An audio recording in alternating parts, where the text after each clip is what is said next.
Hello my dear kids, today we are going to learn another mathematics lesson.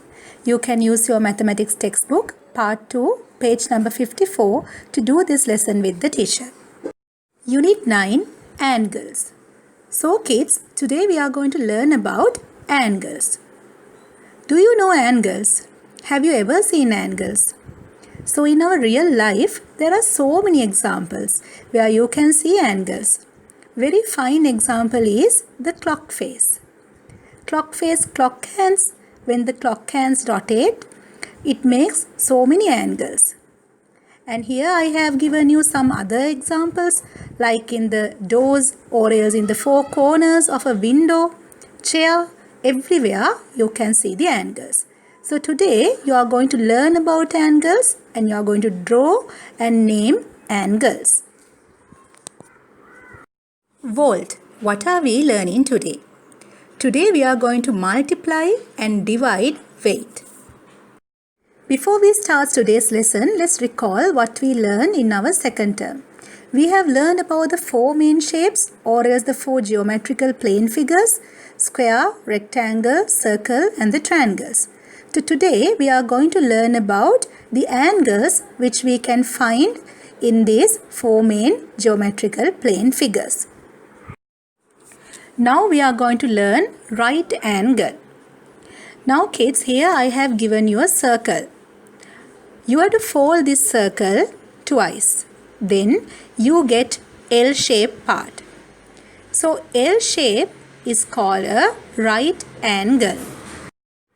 Can you see the L shape I have drawn here? And little red color half a box like thing. So that is how you mention that it is a right angle. So right angles you can see in squares and rectangles.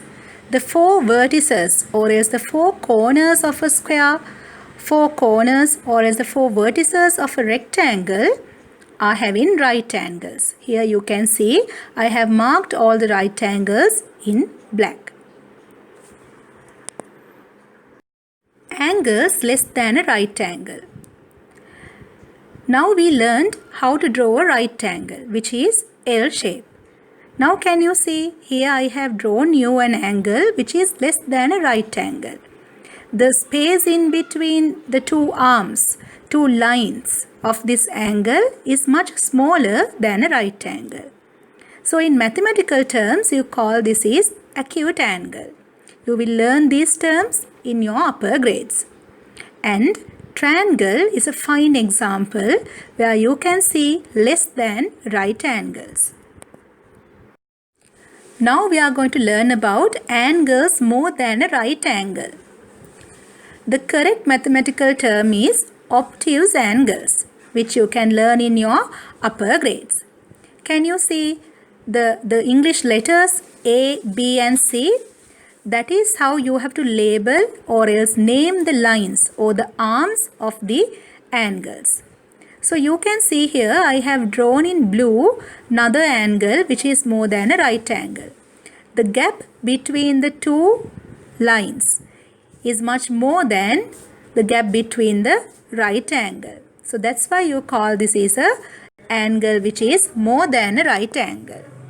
Now you can try this activity. You have to draw all these given angles in your writing book and label or else name those according to the angle. So kids, today you have learned about angles. We learned right angle, less than a right angle and more than a right angle. We learned the mathematical terms, the correct terms, acute angle and obtuse angle. You can learn so many more details about angles in your upper grades. I'll pause the student note along with all the activities which you have to do, and we'll meet with another lesson in the coming days. Stay safe. Thank you.